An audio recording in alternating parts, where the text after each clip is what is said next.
we're talking about the fact that my husband got me an outfit for my birthday, and she's like, "Oh, that's really cool." And he just goes to the shops that I frequent and says, "It's Kelly's birthday. What should I get?" And he doesn't pick anything. Oh, okay. Yeah. They show him stuff that they know will fit me and that what I will like, and then he just picks what he wants from that. So, the effort is definitely there, but he knows to go to the specialist. No, I don't think that would work at Target. Honestly, because I never know whether or not, I know that I'll be doing the podcast. That doesn't involve a lot of physical labor, or I could be rearranging shelving or taking out the garbage or shoveling or fixing a pothole. So this does not make for adorable clothing. No. It makes for leggings and t-shirts and jeans. So no and fishnets stuff. like I'm wearing today? No, I sell the fishnets. I have not worn fishnets in years. I love fishnets. They're the new pantyhose. As far as pantyhose, my daughter was wearing them the other day. I love them. And I looked at her and said, "You better not have bought those for full price." I said, "You do realize your mother sells those?" And they were actually friends that she had borrowed them from. But I just it was very funny. I think fishnets have really evolved from just a really kind of thing. I like them because I think pantyhose are dorky. Tights sometimes are just too much for me. I don't always want to be opaque, and I love that they come in a million colors. I wear them all the time. I have to admit, Victoria's Secret, eons and eons and eons ago, had this tiny, really stretchy mesh. Just the tiniest little mesh sort of fishnet. It was like micro fishnet. It was, I loved, and until I gained weight and couldn't wear them, I could still wear them. They never ran, which is why I'm assuming they stopped making them, because they could never buy another pair. Yeah. But it was I wore those like crazy. And then, but if I ever need them, I'm just going back and grab a pair. It's great. Yeah. Loving the fishnets. So this week on the Great Northern Sex Cast, lots of stuff going on as always. People are always doing stuff somewhere. You know what I'm saying? Yes, I know. And it's fascinating because, we talk about stuff that people are doing, and there's so many avenues to find real information out there. You can Google Planned Parenthood or Scarlet Teen or a whole bunch of different places and find out about stuff. But yet, someone probably got drunk naked and put something in their butt they shouldn't have. Am I guessing? Happens often. Yeah. That is not where we're starting today. Damn. Okay. No, we have. I found a lot of erotic art stories lately, and let's start with the rooftop of a couple of new buildings in Sweden. One has a large penis on top, and the other one has large breasts. And they came to light because of Google Earth.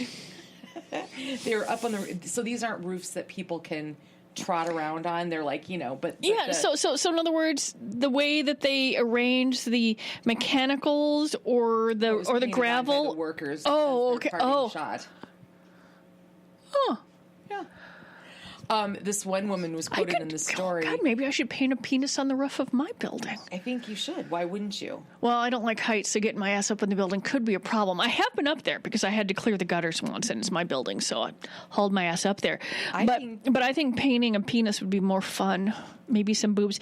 Maybe a nice vulva. Yeah, for sure. Yep. And it has to be big enough to be, Oh yeah, I've seen I've seen my building on Google Earth, because people are always like, "Well, which building is it?" When I'm asking for someone that is trying to give me an estimate on a parking lot or do something, and they'll look it up real quick, and I'll just be able to say the one with the vulva and the penis on it. Yeah. Oh, yeah, for sure.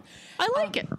It started out, somebody noticed it on a Facebook and, put it out on Facebook, but then a tabloid in Sweden covered it. And there's a quote from a resident of one of the buildings. She said, "Our family lives in the penis house. I don't have any opinions. I find it quite fun. Would like to know the background and reason for the artwork," she called it. Isn't that great? And then the architect firm that designed it, they were approached for an explanation, and they said, there was a recorded message said, the firm had decided not to comment on the decor of any of our buildings. Well, skate it. When I was having when I had my house re-roofed, there was a flat section in back that you can't see from the front. I don't have an alley or anything like that. I thought about asking if they could put a happy face in the, get some different colored shingles and just put a happy face on it. I didn't. Too much work. Yeah. And it was getting late in November when they were shingling and, so. I think that's pretty funny. In fact, hang on. I think there's another one that I should jump to that relates to I sell all sorts of faux penises. It never even occurred to me to put a penis on the roof of my house. Come on, man. Here we go. In another related story, in Top Gun territory in Southern California, the Marine Corps grounded 2 aviators who used a training flight to draw a penis over California's Salton Sea area. Now, can I just say... Oh, with the smoke or the contrails or something like that? Yeah, and can I just tell you, yes, there are people that live in that area, like in trailers, why they would ever want to. It is the most desolate place. Have you ever been there? Southern Cal, like the where Salton Sea. No. Don't ever go. No. Don't ever go. It's horrible. It's ugly. Is it anywhere? Do you have to drive through I did take a limo to 29 Palms once to pick up a friend who was a Marine. Because we figured, what would be fun if we're going to go get my friend who's a Marine?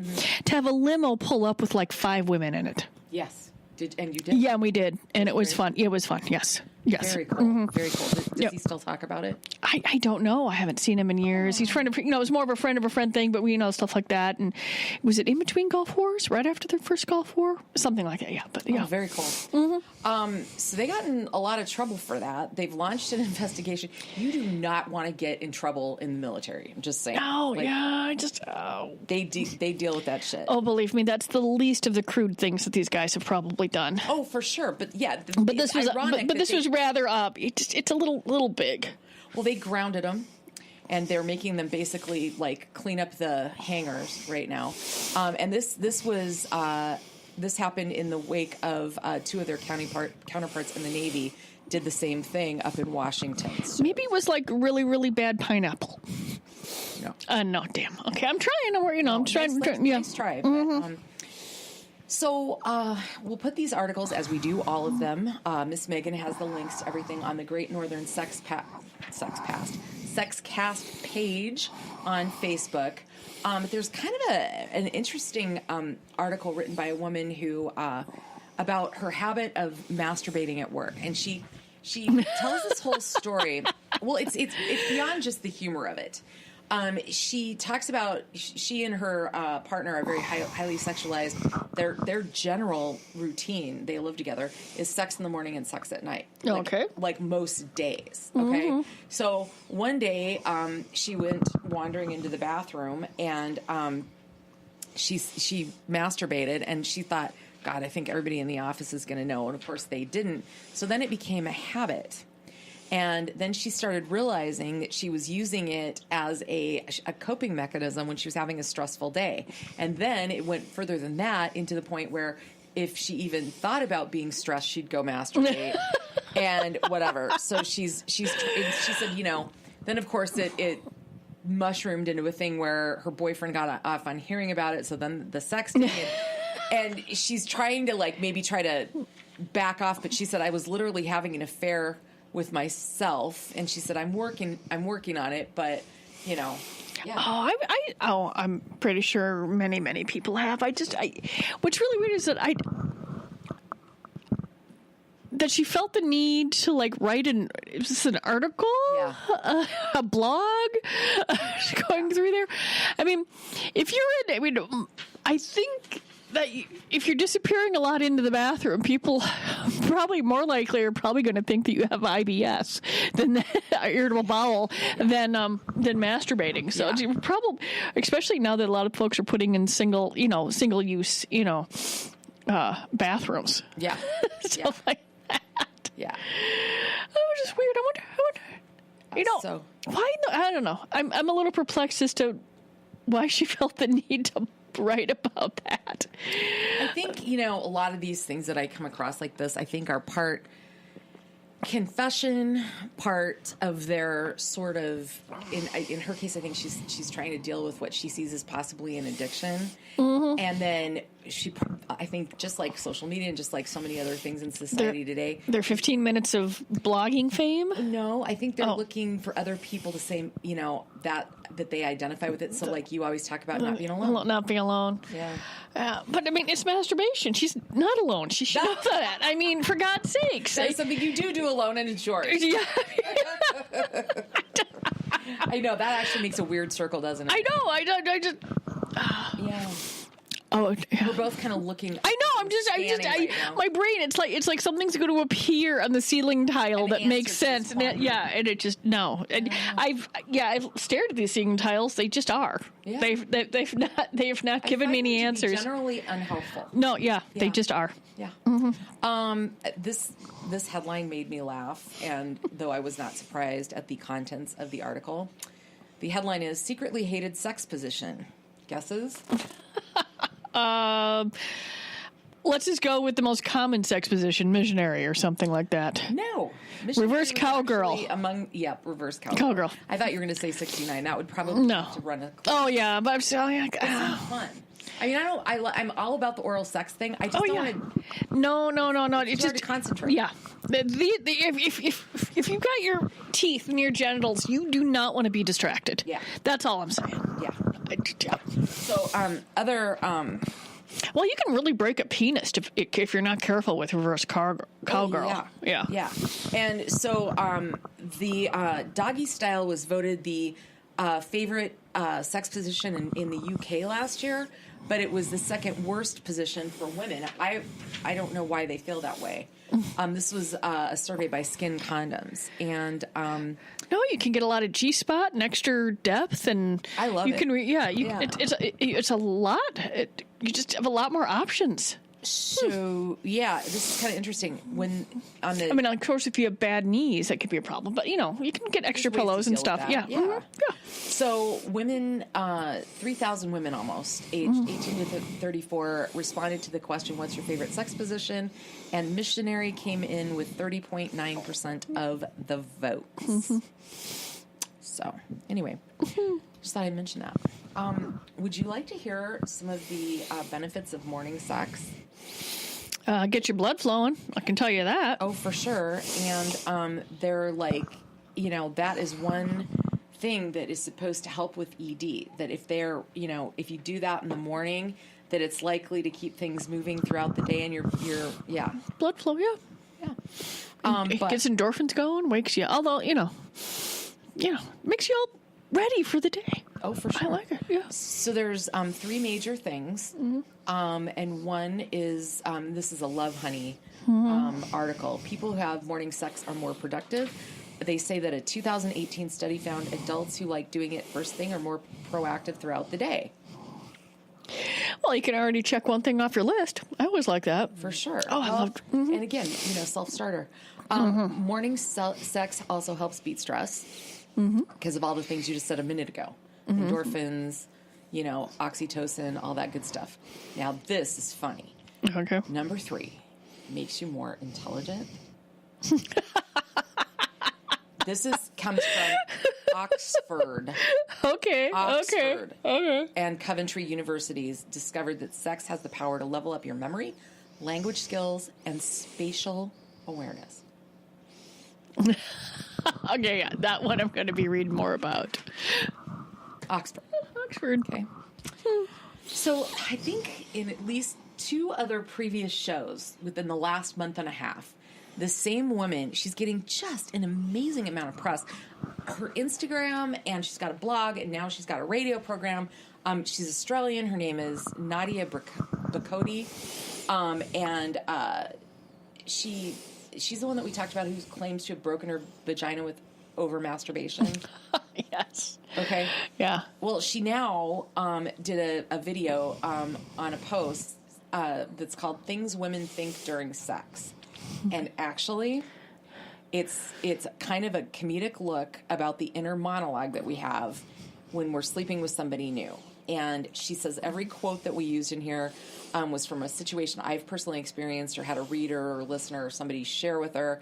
And so it's instead of thinking about, even something other than sex, like, you know, the bills you have to pay or maybe something like that. Laundry's not done. It's like, should I explain the mole on my back? Does my stomach wobble too much? You know, does he judging my cellulite? Blah, blah, blah. Did I wash my vagina? You know, whatever. I can't let him see me from that angle. And it's true. And so she's trying to get women to let go of that stuff. They're having sex. They don't care about any of that. I mean, there are some things I'm sure people are worried about, because if you find that you have a massive scar from a fire injury, it's going to be a little distracting. Yeah.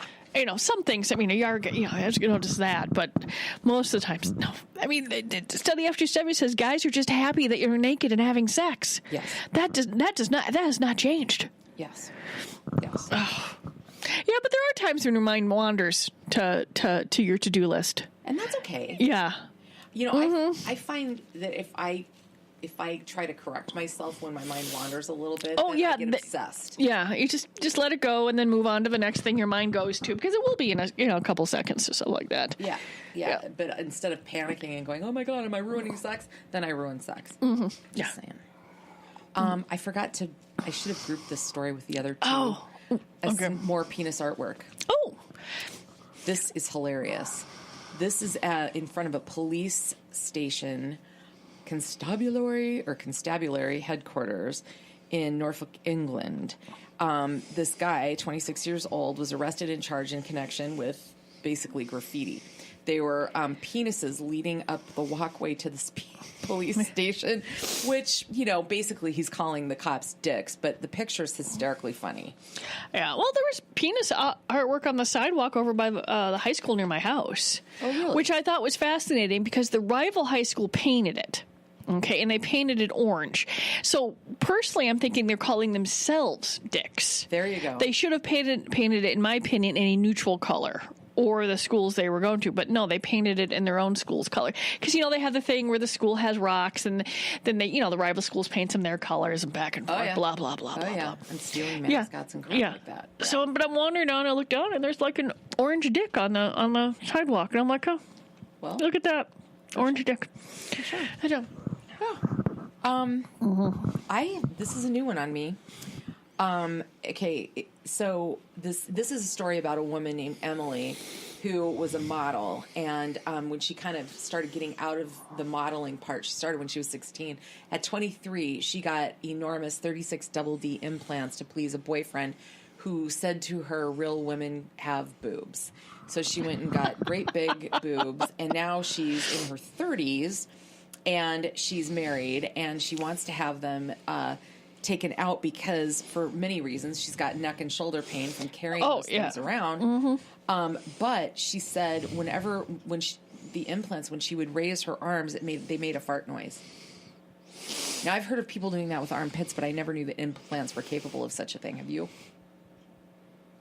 No, I know folks with implants, and no, they don't. As far as I know, they don't make any noise. I even know someone with like really, really old implants, and they just become solid after a while. Yeah. Well, I suppose that would be. I probably would not. I would not go to the surgeon who put them in. You know. Yeah. Yeah. Right. Mm-hmm. Right. Yeah. Yeah. There's something definitely wrong there. For sure. But and she's 9 years later, reflecting back on. The insecurities. Yeah. I mean, I know plenty of folks who have gotten larger boobs or bigger boobs, and it's mainly so that they can feel comfortable in regular clothing or not have back injuries and stuff like that. Nobody went into it that I know of went into it remotely on a whim or lightly or anything like that. It's No, in fact, it's a major ass freaking surgery. I actually have. Two friends that both share the same first name. One of them did it completely for her own reasons and is happy, thrilled, loves them all the time. The other one did them to please her boyfriend, who became her husband, who she since, thank God, dumped. And they are gigantic, and she wants to get them, brought down. I mean, she's a very tall woman, but they're ridiculous. And I couldn't figure out why she went that big. You don't. I don't think. I can't imagine why, to this day and age, a surgeon would even do that. Yeah. Well, I mean, they're within the reason. They're not like a. But still, I mean, you just got to. When someone's in there talking about it, there's got to be clues as to the conversation that happens before the surgery about why something is happening. And it just doesn't seem to me like that. Someone who's particularly ethical would say, I just, would feel comfortable doing that surgery. Sure unless, of course, someone goes, well, I'm really good at my job, so at least they'll be done safely. Well, I don't know. I mean, I know in the case of this one particular woman, she's very accomplished, highly educated. I know. And then you think she married this big doorknob, but that happens all the time. Hey, you fall in love and it changes your brain. But I'm pretty sure that she could have satisfied the question. You know what I mean? Okay, this is an interesting story. And I didn't really go down the thread, but the premise of this is really is on Reddit, but the idea of it. So basically, let me set it up for you. This woman met a guy on Tinder, and then they've been together for a year, and she shut down her account, and he said that he did. And one night, he sent her a screenshot of his phone for some reason, and the Tinder app was still there. So she put it on Reddit asking for people's opinions, and some people have said, well, he claims that he did shut down his account, but he still keeps getting stuff from Tinder. And okay, so I have two things to say I know you're dying to say something, just wait. When I went on Match for all of 30 days and ended up meeting a man who I just married not too long ago, I didn't realize that the etiquette was that when you meet somebody and you decide you're going to go on more than one date, that you turn off your profile or, snooze your account. I didn't know that. I'd never done it before. Plus, I was only on it for a whopping total of a month. So I kind of bumbled into that. But I also know that when we started dating and I shut off my account and he shut off his, because I was there when he did it, not making him do it. I was just helping him. He was like, how do you blah, blah, blah. He kept getting so much email from them, and they would still email him people that fit his parameters for years, and we finally got it to stop. But I mean, so it is a world that I know nothing about. Never done it. Really? Absolutely a world that I know nothing about. I think I may have gone on. I think maybe it was eHarmony or something, and just looked at it and went, oh, I don't have like 3 hours to fill this shit out. I mean, I was just, it was in the long time ago when things were just a lot more difficult. I mean, hell, because I've been with my guy for almost 11 years now. So it would have been in the total beginning of all this online stuff when things were not, there were certainly not apps. It was still all desktop and all this sort of stuff. And I'm like, oh, this is a pain in the ass. It was a lot more work than I was willing to do. And I mean, from what I understand, it's really impossible to get rid of social media sites. I mean, they just keep, do you really want to do this? How many times you have to do it? All this sort of stuff. I can, but you should at least be able to get rid of the app off, the icon off your phone. Well, you can't, but it's funny. I've had apps that I've tried to get rid of. Other apps, not even dating related, and they pop back up. So and then of course there was a slew of comments saying, I can't, watch out and blah, blah, blah. But I don't know. I mean, I think it's possible that, I kind of have seen evidence of this. Yeah, I did. I found a difficult time. I remember once putting an app on, and you're supposed to just put it down to the trash, or do I have to go into the app thing, or is it in the settings? Yeah, they don't make these. It doesn't help them to make the. They want to keep someone as a client. Yeah. I wouldn't worry about it after a year if that's the only thing. But if it's important to her, then it's important to her, and they should at least have a conversation versus putting it out. I think putting it out on Reddit before you have a conversation with the person might be more of a red flag for him than I think the app is. Actually for her. Yeah, that's actually true. I mean, I gave kind of a lot of background because there was a lot of, I kind of had that experience, but I know that with Match, and again, we met on Match and got married. So for us, it was successful, but it was really hard to get it to go away. because we want you back. And I'm like, we're married, like, we really don't need you anymore. Yeah. Yeah. Did you see the In Style cover with J-Lo in the green cape? I have not. It's an emerald sequined cape. Okay. And nothing else. And she's just scrumptious. I think she's so pretty. Well, you know what? I know she can act and sing and do all that stuff, but when she smiles with like her pupils smile, her eyeballs smile. Oh, how does she do that and it comes through? I know. In photography. Well, I've always. I just like her. I like her as an act. I don't really know her music because it's not really my style. Oh yeah, not something that I particularly own anything of or anything like that. But I love her movies, her rom-coms, and her stuff like that. And I think she's so beautiful. I mean, I like her. I've always been kind of a fan. So another magazine got 4 different other women to do the pose and talk about how they felt. And I'm going to put the article up, and you can click the links and look at these other women who are not tiny or typical, but really, really, really awesome results. And I think it was a really cool experiment for a magazine.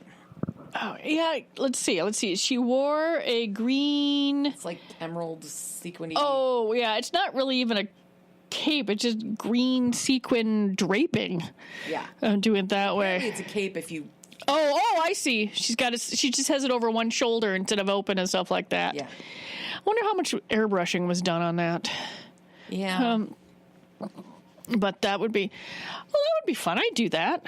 I'm sort of pudgy. I don't have any problems with my body. It's sort of fun. Everyone's, take pictures, wear a bikini. That's me. But I'm sure that other folks, but that would be something that you could really, the way she's doing it, you can really adjust where she's got her hand on her ass and where she has it. You could make almost any shape look good with that sort of deal. Yeah. Yeah. Standing in front of this. You know who could do a good job with that picture? A picture like that would be Rice and Beans. They could. They're photographers. Yeah, they would do a really good job. That we've had on the show. Nice people, by the way. Really nice people. I was, in fact, having a conversation. We went for dinner to join a group of friends that we have up by our cabin on Sunday night, and our show came up. And somehow they didn't realize... I don't know. They didn't know that I did the Great Northern Sex Cast with you. So we heard all about the show, and they all went in, and they're like, oh, my God, I want to listen to it. And I'm like, yeah. And I gave them kind of an overview of everything that we talk about. So I think we're going to get some new listeners here. Yeah. I think what they're the mostly interested is they couldn't believe that she's 49 years old. Yeah. What's so big? 40. So what's the big deal? It's not that big deal. Yeah. I don't know. I'm 53. Yeah. I'd look awesome in that green cape. Actually, I'd prefer it more in a deeper purple. Green and I don't get along very well. Really? Green and I love each other. Yeah, see, but I've got like the olive skin, and so if it's not the right color green, no, I would need I would need like a really deep aubergine, nice dark eggplant purple. Beautiful. That's what I need. Okay, I'm sorry. No, it's a great picture. Anyway, check out the Great Northern Sex Cast Facebook page. Click the pictures; they're really cool. And kind of on that same vein there, Miss Colleen. Do you know who Rebel Williams is? Have you ever heard that name? She's an Australian actress. Yeah, she was the gal that played like Fat Amy or Fat something not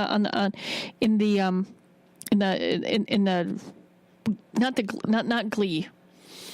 I don't know, one of the movies with the singing. I don't know. Oh, okay. Yeah. Okay. Well, she's got a new movie coming out, and she's the lead.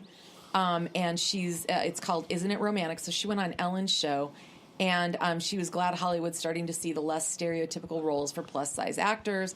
And she apparently said, quote, "I'm proud to be the first ever plus-size girl to be the star of a romantic comedy."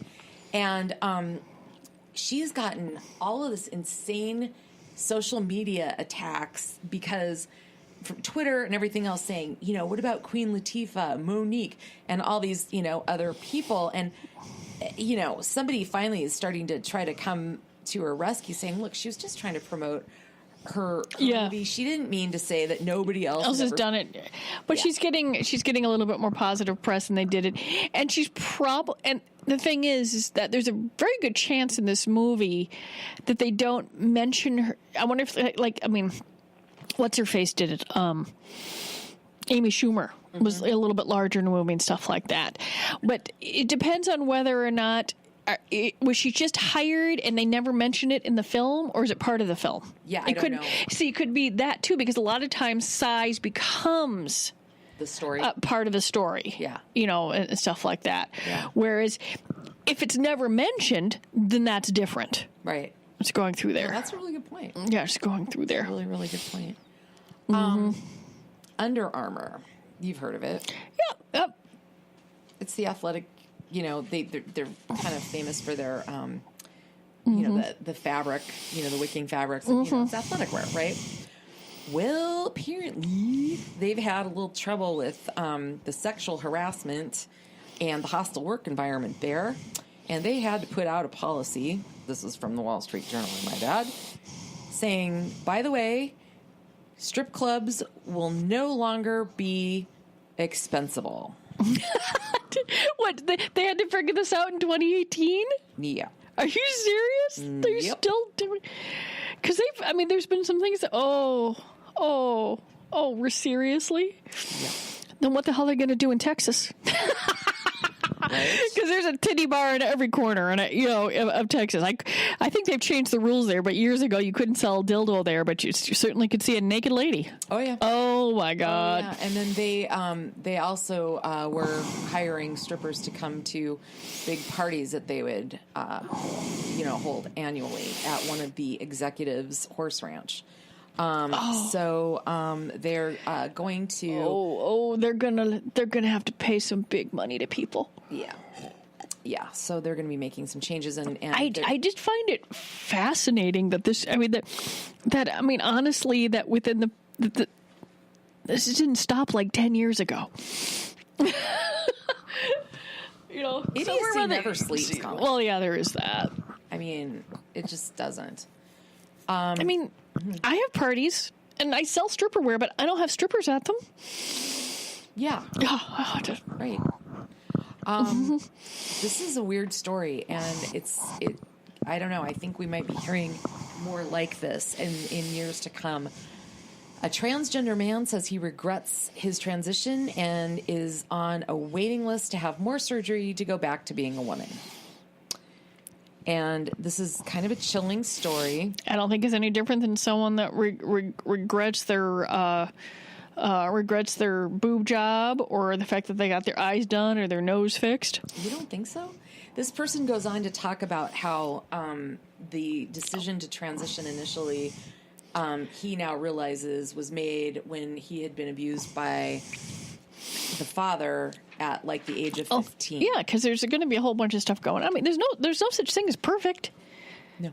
There's going to be people, I don't know, that change their minds. I don't know what this means to the whole cause, but it's like, once again, I wonder if there should have been more screening, if you will, because that's a lot of surgery to go through. Oh, it is. But if you put it this way, there are a lot of people that believe a lot of things at that time and place, and and you're not going to convince them otherwise of something.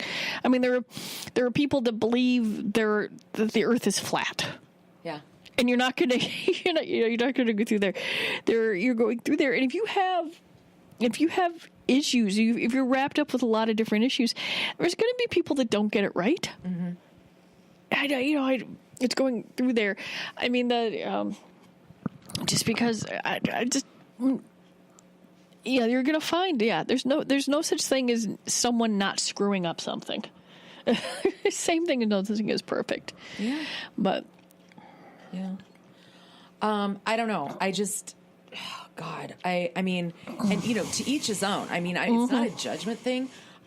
When I read this story, I felt so bad about the turmoil in the feelings that led to the first transition, and now doing something that major and regretting it. It's like, oh my God, you poor person.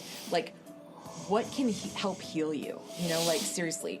There's a lot more issues versus just gender dysphoria. Dysphoria? That's a hard word for me to pronounce. It's a hard going word. On through that like that. But I don't know. I just hope to God that this person finds peace in their life. You know what I mean? Mm-hmm. And happiness in themselves, whatever that ends up looking like. Yeah. Okay. This Florida mayor.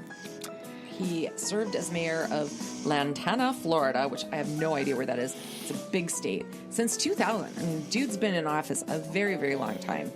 And he's in trouble for offering to put this resident wanted a speed bump.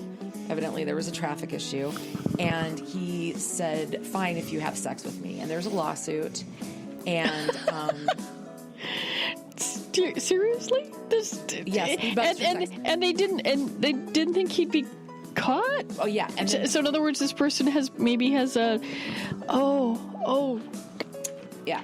And he said that, he offered the speed bumps for sex. Then the town council approved it, but after the approval, this mayor went back to her and said, well, I'll have him taken out if you don't sleep with me. Yeah. What's really, really nice is that more than likely stuff like this has been happening for a long time. But finally someone said, guess what? I'm not putting up with this shit. Yeah. That's just ridiculous. Yeah. I sometimes complain about a couple of potholes in my neighborhood, and then I realize, you know what? It does keep people from speeding. Yeah. That's actually not a bad idea. I'm not too worried about some of them.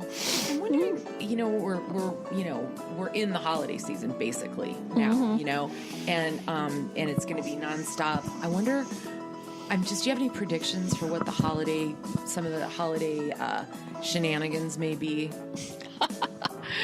Well, let's see. I haven't seen too much on the war on Christmas lately, so, that should be ramping up soon. No, I'm thinking of somebody hanging Christmas lights on their hard dick and that's the kind of stuff I'm not talking about. Seriously. I'm talking about the lighthearted crap. No. Oh.